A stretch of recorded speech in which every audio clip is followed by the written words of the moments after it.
Lyca production சுபாஷ் கரன் வழங்கும் super star Rajinikanth, Vishnu Vishal மற்றும் விக்ராந்த் நடிப்பில் டைரக்டர் ஐஸ்வர்யா ரஜினிகாந்த் தயாரிப்பில் இசை புயல் ஏஆர் ரஹ்மான் இசையில் உருவாகியுள்ள லால் சலாம் திரையரங்குகளில் வெற்றிகரமாக ஓடிக்கொண்டிருக்கிறது. அணிவகுப்பு கொடுத்து பேரவை தலைவர் படைசூழ அழைத்து மரியாதை கொடுத்து அமர வைத்தார்கள். ஆனால் அந்த மரியாதையை ஆளுநர் காப்பாற்றிக் கொள்ளவில்லை. அந்த மாண்புக்கு எதிராக நடந்து கொண்டிருக்கிறார். இதை மீண்டும் ஒரு முறை வன்மையாக கண்டிக்கிறோம். அவர் வந்தவுடன் தமிழிலே பேச முயற்சி செய்தார். தமிழ் அவருக்கு சரியாக வரவில்லை. மோடி எப்படி திருக்குறளை படிக்கிறாரோ, மோடி எப்படி கவிதைகளை படிக்கிறாரோ அப்படி தப்பு தப்பாக தமிழிலே பேசினார். தவறான உச்சரிப்பை செய்தார். அதற்கு பிறகு தேசிய கீதம் இசைக்கவில்லை. இதை மிகப்பெரிய குறையாக சொன்னார். இரண்டாவது, இதில் எழுதி இருப்பதையெல்லாம் என்னுடைய மனசாட்சிக்கு ஏற்றுக்கொள்ளவில்லை, என்னால் படிக்க இயலாது என்று சொன்னார்.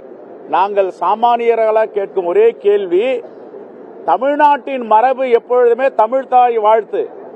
நிகழ்ச்சி முடிந்தவுடன் தேசிய கீதம் பள்ளிக்கூடங்களில அரசு நிகழ்ச்சிகளில் இதான் நடக்கும்.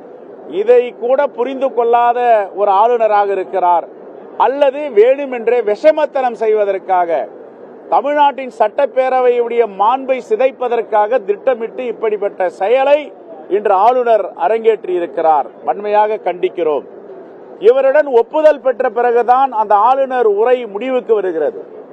ஒப்புதல் பெற போகும்பொழுது இந்த பத்திகள் எனக்கு பிடிக்கவில்லை, இது ஒரு எதிரான சிந்தனை உருவாக்குகிறது, இதையெல்லாம் நான் படிக்க மாட்டேன் என்று கூறியிருக்கலாம். ஒப்புதல் அளித்த பிறகு இங்கே வந்து ஒரு நாடகம் அரங்கேற்றம் செய்கிறார். என்னவென்றால், இதையெல்லாம் என்னால் படிக்க முடியாது, என்னுடைய கான்சியஸ் வில் நாட் பர்மிட் என்கிறார். இது என்ன, இது அபத்தம்.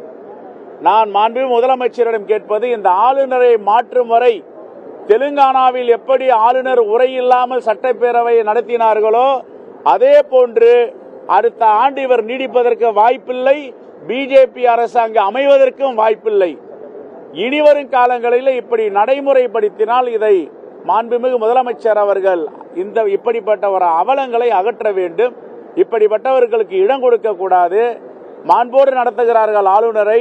தொடர்ந்து அவர் ஜனநாயகத்தை பாதுகாப்பதில் தவறுகிறார், ஜனநாயகத்திற்கு எதிராக செயல்படுகிறார்.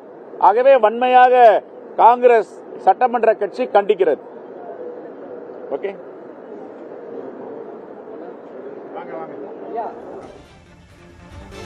சட்டப்பேரவையில் உரையை ஆளுநர் ஆர்.என். ரவி வாசிக்க மறுத்தது, முதலில் தேசிய கீதத்தை இசைக்கவில்லை என்கிற குற்றச்சாட்டை முன்வைத்தது. இவை அனைத்தும் ஆளுநர் வேண்டுமென்றே செய்திருக்கிறார், அவருக்கு தமிழ்நாட்டின் மரபு தெரியவில்லை, இதற்கு காங்கிரஸ் கட்சி கடும் கண்டனத்தை தெரிவித்திருக்கிறது என செய்தியாளர்கள் சந்திப்பின் போது காங்கிரஸ் கட்சியின் சட்டமன்ற குழு தலைவர் செல்வ பெருந்தகை பேசியிருக்கிறார்.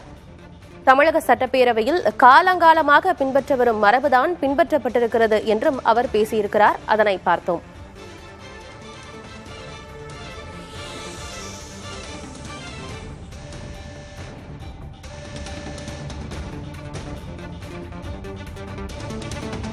தமிழக சட்டப்பேரவையில் காலங்காலமாக பின்பற்றப்பட்டு வரும் மரபுதான் பின்பற்றப்பட்டிருப்பதாக காங்கிரஸ் கட்சி, திமுக மற்றும் பிற கட்சியைச் சேர்ந்தவர்களும் தெரிவித்திருக்கிறார்கள். ஆண்டின் முதல் சட்டப்பேரவை கூட்டத்தொடர் இன்று தொடங்கியது. அதில் மரபுப்படி ஆளுநர் ஆர்.என். ரவி தமிழ்நாடு அரசு தயாரித்து கொடுத்த உரையை வாசிக்க வேண்டும். ஆனால் அவர் அந்த உரையை படிக்காமல் புறக்கணித்திருந்தார். மேலும் முதலில் தேசிய கீதத்தை இசைக்கவில்லை என்ற குற்றச்சாட்டையும் அவர் முன்வைத்திருந்தார். லைகா புரொடக்ஷன் சுபாஷ் கரன் வழங்கும் சூப்பர் ஸ்டார் ரஜினிகாந்த், விஷ்ணு விஷால் மற்றும் விக்ராந்த் நடிப்பில் டைரக்டர் ஐஸ்வர்யா ரஜினிகாந்த் தயாரிப்பில் இசை புயல் ஏஆர் ரஹ்மான் இசையில் உருவாகியுள்ள லால் சலாம் திரையரங்குகளில் வெற்றிகரமாக ஓடிக்கொண்டிருக்கிறது.